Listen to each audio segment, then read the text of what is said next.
Hello, Matthew son. Who the fuck are you? My name is Mike, the true horror fanatic. Link in the description down below. I have appeared on your TV screen too. Are you really going to be doing that voice throughout the entire video? I kinda want to. Well, the audience is gonna get bored of it pretty fast. Can I at least finish what I was saying? Sure. Behold, the film we shall review.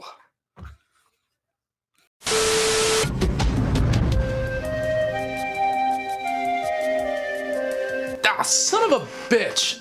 Beautiful, is it not? Well, ladies and gentlemen, it's time we delve into a realm that needs almost no introduction. The early 90s. Released in 1993, High Kicks is a mystery of a film that has been gaining in popularity and is beginning to grow a bit of a cult following, thanks due to in part the review of the film by Good Bad or Bad Bad. So, with lots of alcohol in hand and some actual good martial arts movies to cleanse ourselves of this afterwards, this is High Kicks.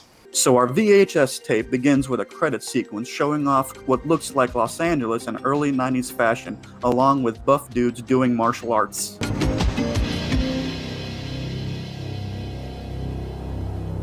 Alright, it finally looks like this movie's about to start.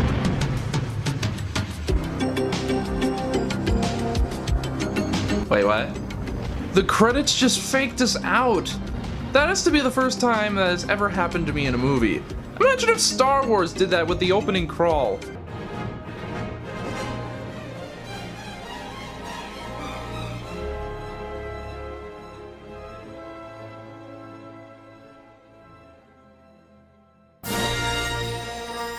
The film then finally begins outside of an aerobics class and...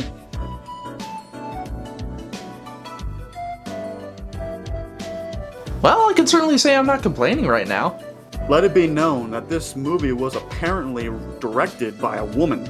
We see then that the guy comes up to the aerobics building and, noticing a help wanted sign, decides to go in.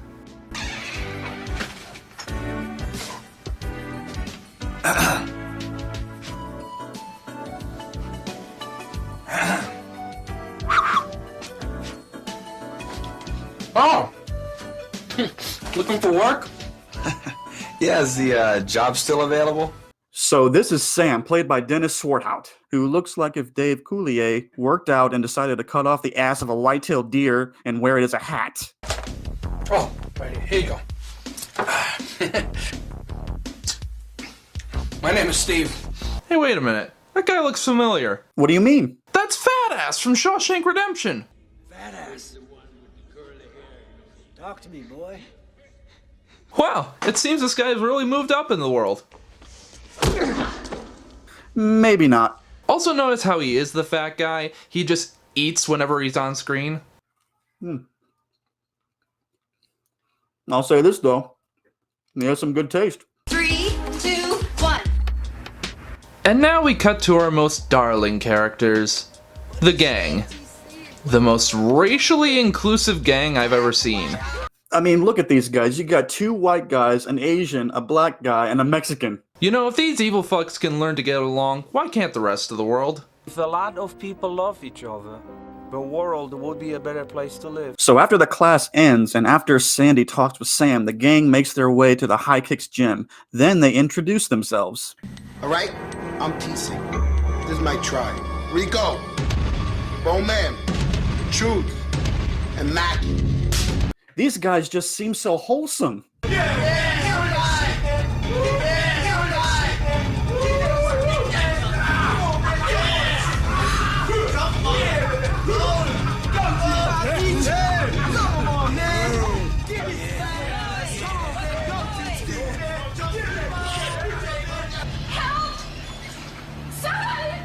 Please, please help me. A gang. They attacked us. Raped Sandy. It's okay, Sandy.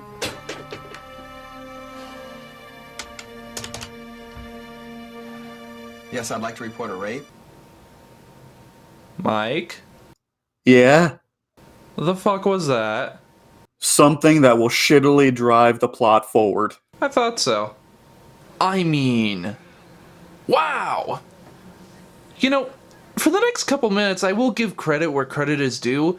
Tara Leanne Roth is very good in this scene, and definitely shows the emotional turmoil that someone who went through this trauma would go through.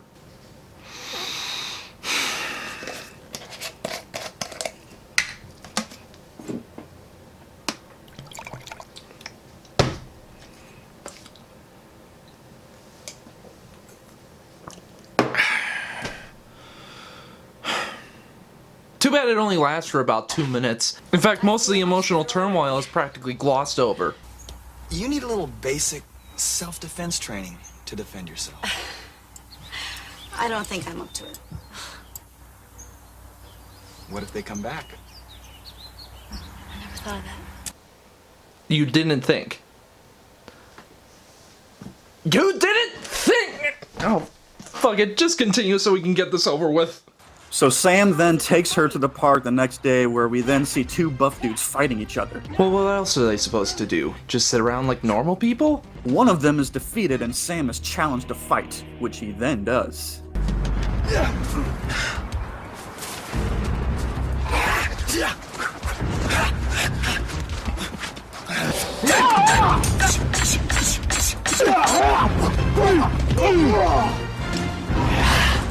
Legend of the Drunken Master? Nah. Friggin' Raid? Nah. SpongeBob SquarePants? Nah. Friggin' high kicks! This is the real karate! So after they finish the fight, it's revealed that they are actually Sam's friends. Meet Jonas. Hi. And this is Crazy Maurice. I met these guys on one of my sailing trips.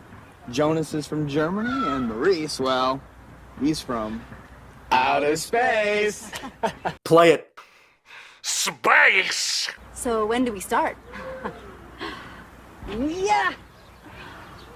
There's no time like the present. Rule number 1, respect your teacher. How about new? So after that scene ends, Sandy and Sam are then on a bridge.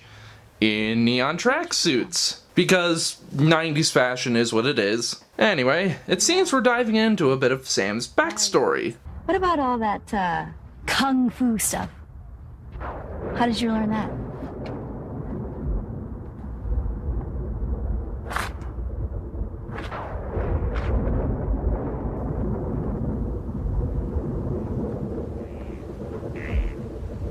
When you're a stranger in a strange city, a whole lot of people think that's enough to take advantage of you.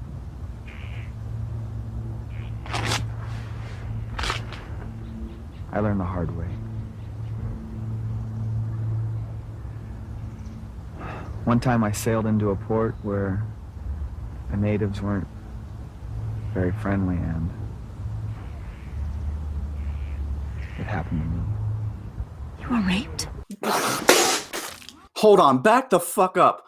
What port did he sail to where natives would try to do something like that? Secondly, what the shit was that? This whole scene is pretty standard outside of that series of lines. In fact, here's that whole scene re-edited. What about all that, kung fu stuff? How did you learn that?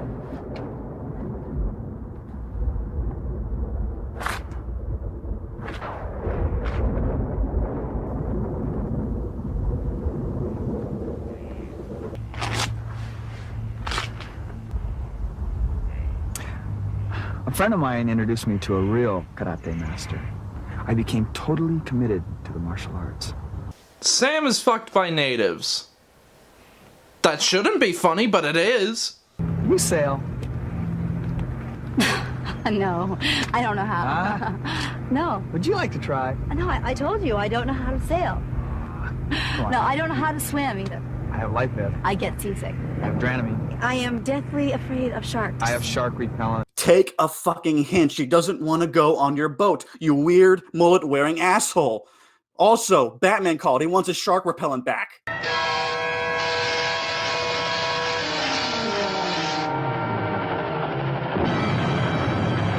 Anyway, after this boat montage, we cut back to the aerobics class where Tracy is trying to put the moves on Sam. Tell me something about yourself. What do you want to know? Are you married? Got a girlfriend? Nope. Get on with it. Yes, get on with it. Looking for a date?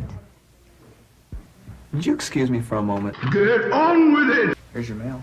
Thanks. Hi, Jill. Hello.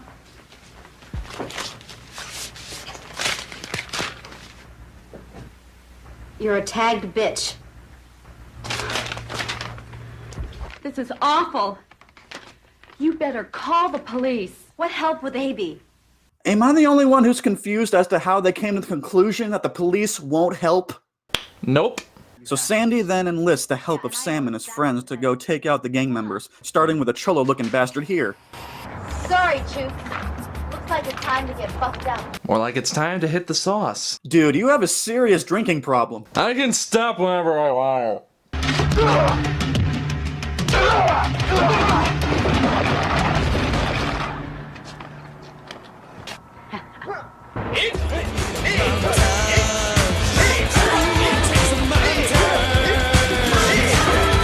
So after that insufferably long montage, and after the guys arrive at the aerobics class, we get another fight scene with a black guy.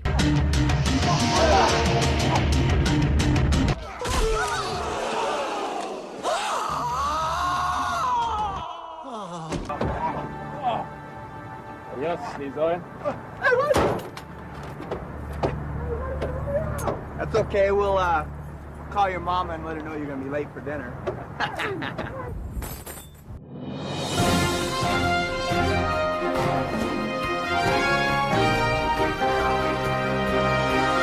Our top story. A man is believed to have been found dead in his trunk after being locked in there for approximately 6 days. He is believed to have died of heat syncope. Fuck is heat syncope? After, then we get another fight scene, and guess what? They kick the shit out of him and stick cigarettes in his mouth and nose. Okay. After that, our intrepid heroes decide to, what else? Get plastered.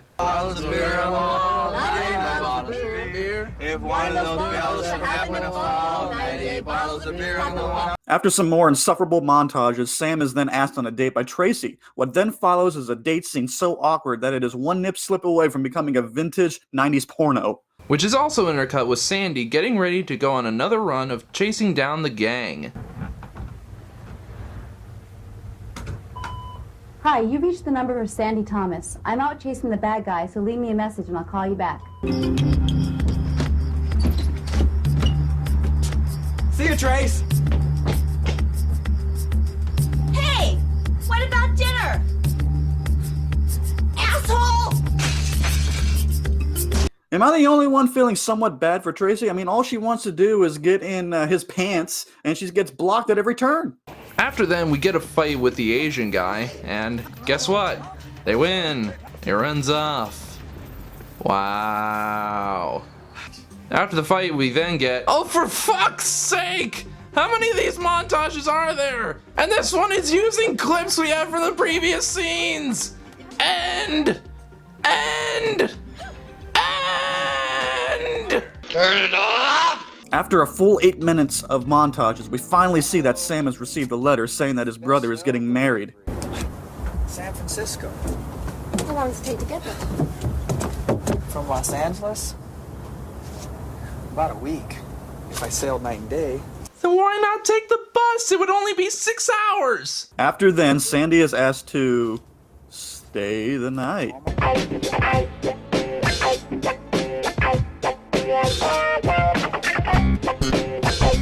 little shit, scram! Oh, hi, Denny. Nice to see you move to LA. I just like to watch you guys. The next day, our darling Rainbow Gang decides to go back to the gym where, good fucking god, another terrible fight scene. What's going on? Hey, wait up for me! Police, please. Yes, I'd like to report an assault. And I'd like to report an assault of my own. A good filmmaking! And how else should this movie end except for a cheesy 90s freeze frame?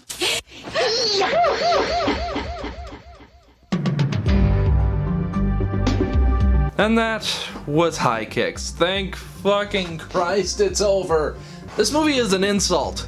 Not only is it terribly shot and acted, but the whole story, while sounding decent on paper.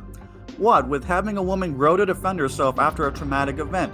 That could open some good character building. But instead we get a watered down, half-assed martial arts movie that, while it may have talented martial artists, it just ends up as one giant pile of dog shit that I want to light on fire.